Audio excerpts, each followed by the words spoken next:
How can you go somewhere if you don't know where you're trying to go and what you're trying to achieve? I always like to say that the secret to success is doing a lot of little things consistently over a long period of time. Like, people see the headline, the 50, Yeah. but they don't realize there was a decade that went into that. Of training and building up to it? Everything, you know, you can only get so physically fit for a challenge, and then at that point in time, your mind and your body have to come into alignment, and then the mind takes over. And, you know, one of the biggest questions I get is, how do I come or become mentally tough? And, you know, a lot of people say, oh, you're either born with it, or is it something that you can develop? And I'm in the camp of it's a development process. Anybody can do it.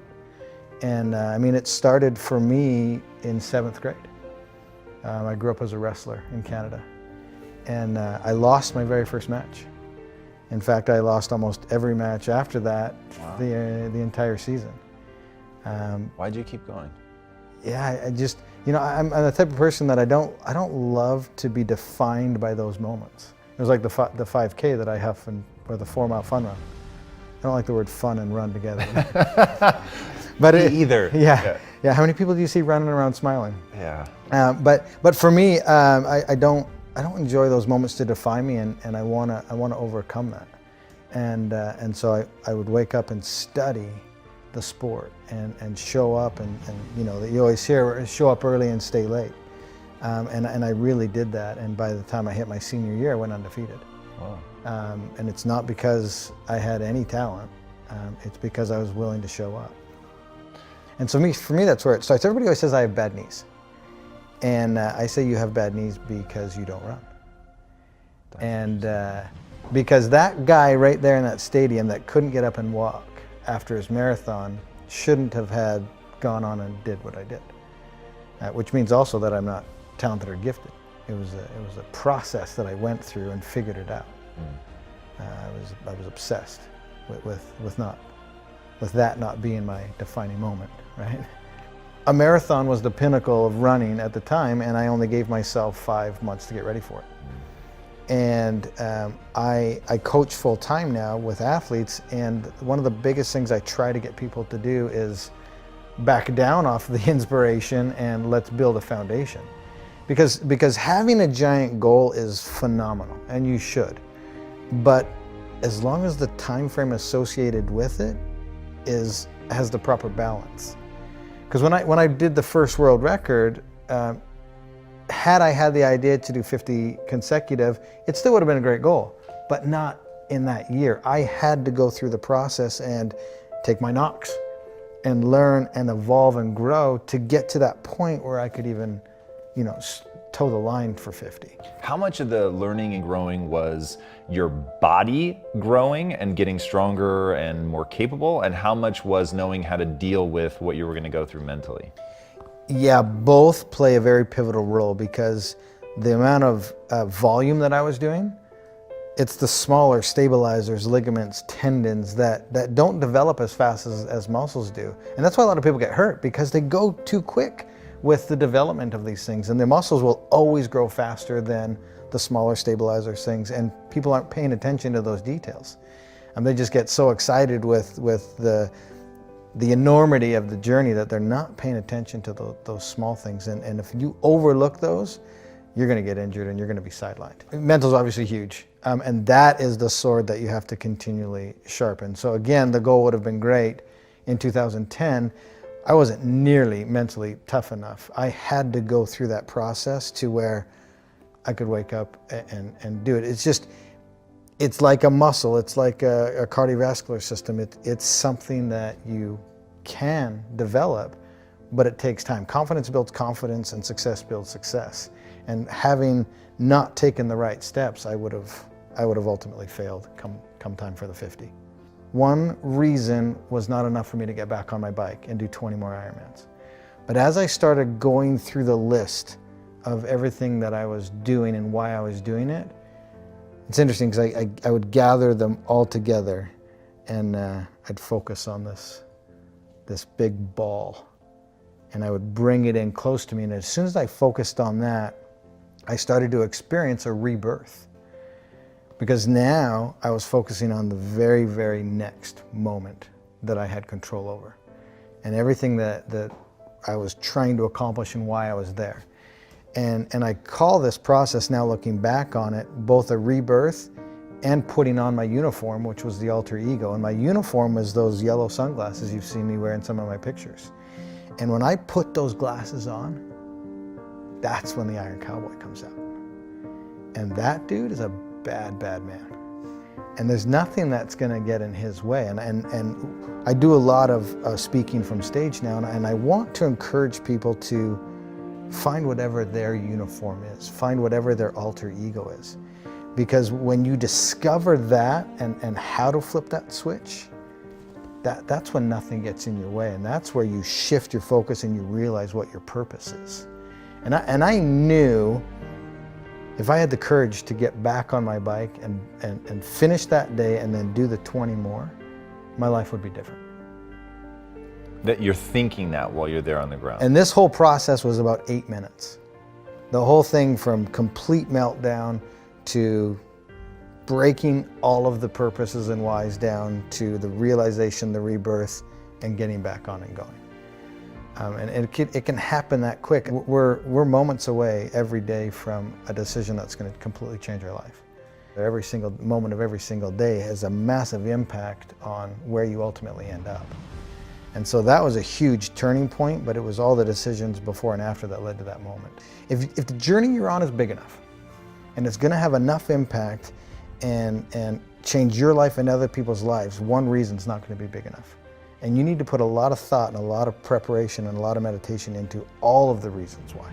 Because at some point in time, you're going to need to gather all those little bad boys up and intently focus on it to have enough courage to get back up and do 20 more Ironmans after everything that we went through. We're surrounded today by people being satisfied with mediocre. And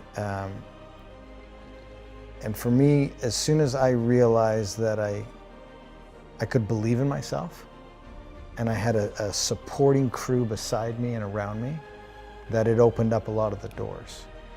And the moment I used someone else's standard of excellence, that was just enough to get me moving. And then you need to put that person aside or look past that person and create or do you. Create your own lane.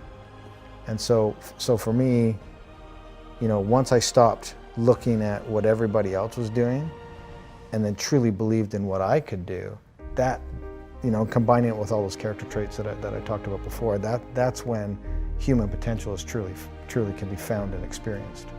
How did you develop the belief in yourself? I think just over a long period of time. Again, it's that whole mental aspect of sharpening that tool and putting yourself in situations where you can learn and grow. Success builds success and confidence builds confidence. And just over time, as I started to do things, I was becoming successful at them.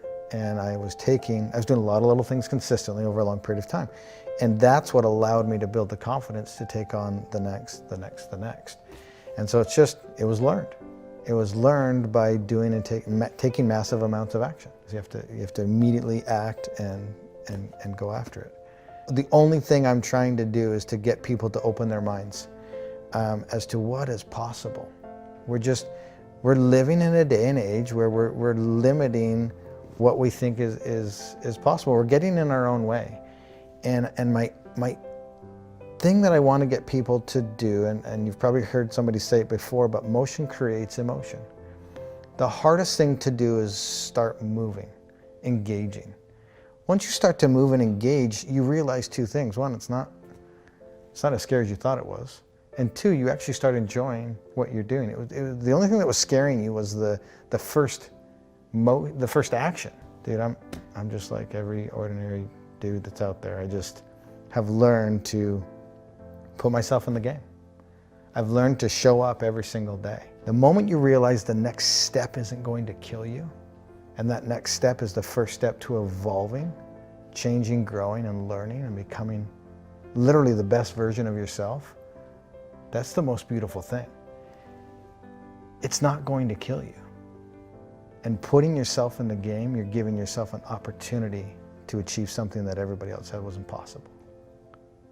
What do you say, or as a speaker, what do you say to somebody who they don't know what they want? I've got a friend right now who's massively struggling, and it's the exact question I asked him. I said, what do you want?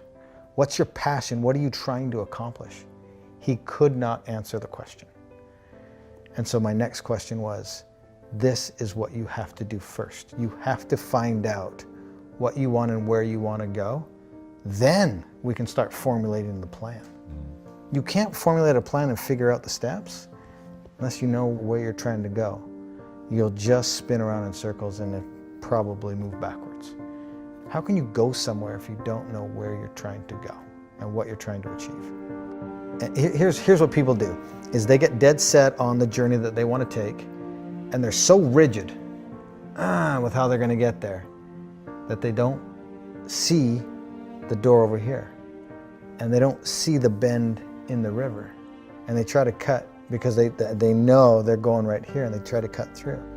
Well, they didn't know at this bend of the river there was a paradise and a picnic waiting for them that would have opened up a door. Maybe their sweetheart was waiting there for them. Don't be so rigid with how you're going to get there, because that's how you're going to discover what your passions are and who's supposed to be on your journey. And that's how truly you're going to discover what your passions are, by showing up every day, digging, grinding, hustle, whatever you want to call it, and being open to all the opportunities. Yeah, for sure. One thing I've learned is I can't change anybody. They have to be in a space and ready to do it and do it for themselves. And so for me to hold somebody to my standard, I think is somewhat unfair. Now, I hate excuses. I hate entitlement. I want to hold people to that standard, but it's not fair because they're on their own journey, and I'm not living from their perspective. Everybody's heart is different. And for me to judge somebody else to my standard is unfair because I don't know where they are in their journey. And they could be at the beginning stages, and it would have been unfair to judge me at 24. 41 today. I've learned a lot and I've grown a lot. So my standard at 41 is different than my standard at 24. So if I'm trying to hold a 24-year-old to my standard, probably not realistic. Maybe I'm cautioning people that are listening to take a step back and to understand, take a minute to understand what that person's heart possibly is and where they are on their journey in retrospect to where you are on your journey. That's really, really insightful. I love that a lot. And knowing what somebody's heart is, I think is, I'm going to use that. That's really, really interesting. What is the impact that you want to have on the world? Man, the impact. I am not here today to change anybody. And we just had a good conversation about people at different times of their journey. And for me, I literally just want to have people understand that you have to move to start feeling something. And if you move and start feeling something, you're on your way to the best version of yourself. And the impact that I want to have is just to have the ability to get you to live outside of the existence that you're in and to open it up to what's truly possible. And if I can just get people to understand that you're in your own way and to open up Pandora's box, per se, then you'll truly find what your limits are. And I hope that you don't find your limits, that you exceed your limits.